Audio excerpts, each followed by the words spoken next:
नमस्कार, रिभाज किचनमध्ये तुमचं स्वागत आहे। आज आपण तिळगुळाचे लाडू कसे करायचे बघणार आहोत। संक्रांतीसाठी स्पेशल रेसिपी आहे ही, तर हे लाडू नक्कीच करून बघा। तीळ आणि गूळ हिवाळ्याच्या दिवसात खाल्ले जातात। तिळामध्ये खूप सारी ऊर्जा असते।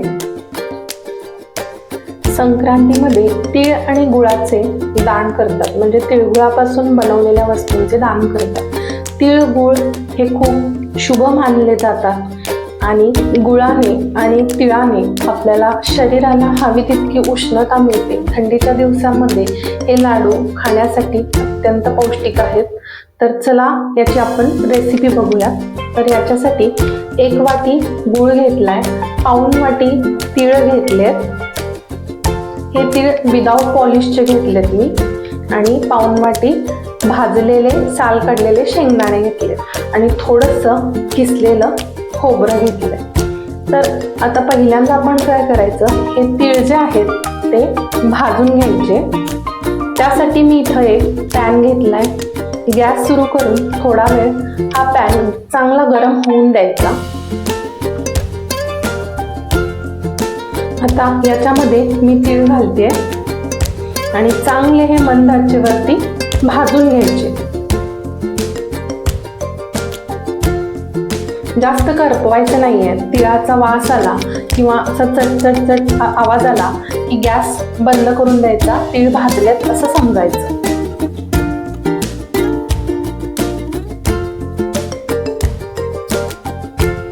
तर आता इथं तीळ आपले भाजलेले आहेत। मी गॅस बंद करून देणार आहे आणि हे तीळ थोडा वेळ थंड होऊन द्यायचे आणि त्यानंतरच आपण याचं वाटण करायचं। आता एका डिशमध्ये हे तीळ थंड होण्यासाठी काढलेत मी।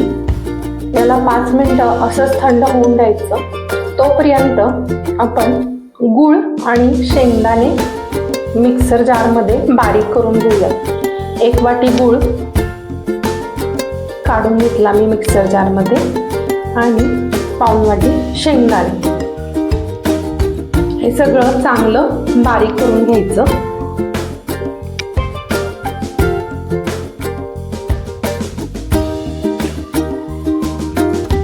तर आता हे बारीक झालेलं आहे, तुम्ही बघू शकता। या कन्सिस्टन्सीमध्ये आपण हे मिक्सरमधून बारीक करून घेतलंय। तर आता हे तीळ चांगले थंड झालेत, ते सुद्धा मी यात घालणार आहे आणि सगळं एकत्र पुन्हा मिक्सरला वाटून घेते। तीळ जास्त बारीक करायचे नाहीयेत आपल्याला, थोडेसे मोठे मोठे ठेवायचे, म्हणजे कसं खाताना ते आपल्या दाताखाली आले की त्याचा खमंग टेस्ट जी आहे ती आपल्याला लाडूमध्ये येते, त्याने ते एकदम छान लागतात। इथं बघू शकता टेक्स्चर कसं आलंय त्याचं। आता ते एका डिश मध्ये आपण काढून घ्यायचंय।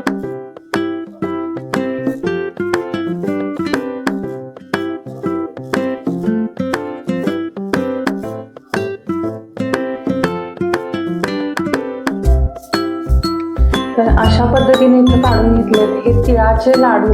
जर तुम्ही हिवाळ्यात खाल्ला किंवा अन्य वेळेला सुद्धा, पावसाळ्यात सुद्धा हे लाडू तुम्ही खाऊ शकता। याच्याने काय होतं, आपल्या केसांना, स्किनला फायदा होतो। केस जर गळत असतील तर ते थांबतात आणि तिळाने स्किनला सुद्धा एक ग्लो येतो। आपल्याला हवे ते शरीराला चांगले फॅट तिळातून आपल्याला मिळतात। आणि याच्यामध्ये किसलेलं खोबरं सुद्धा मी घातलंय आणि ते सगळं मिक्स करून आता छान गोल गोल लाडू बांधून घ्यायचे। तुम्हाला हव्या त्या साईज मध्ये बांधू शकता, लहान हवे तर लहान, मोठे हवे असतील तर मोठे। तर मी बघा या साईज मध्ये बांधून घेते आणि खाण्यासाठी ही खूप छान लागतात। हिमोग्लोबिन सुद्धा याच्याने वाढतं आणि लहान मुलांना चॉकलेट गोळ्या देण्यापेक्षा हे लाडू केव्हाही चांगले। तर बघू शकताय लाडू बांधून झालेला आहे आपला। अशाच पद्धतीनं याच आकाराचे आता सगळे लाडू मी बांधून घेणार आहे।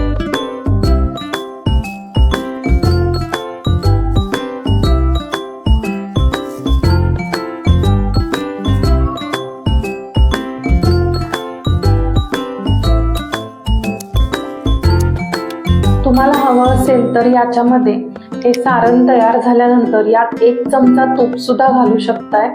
तुपाने आपल्या लाडूला आणि जरा टेस्ट येते आणि छान लागतात ते लाडू.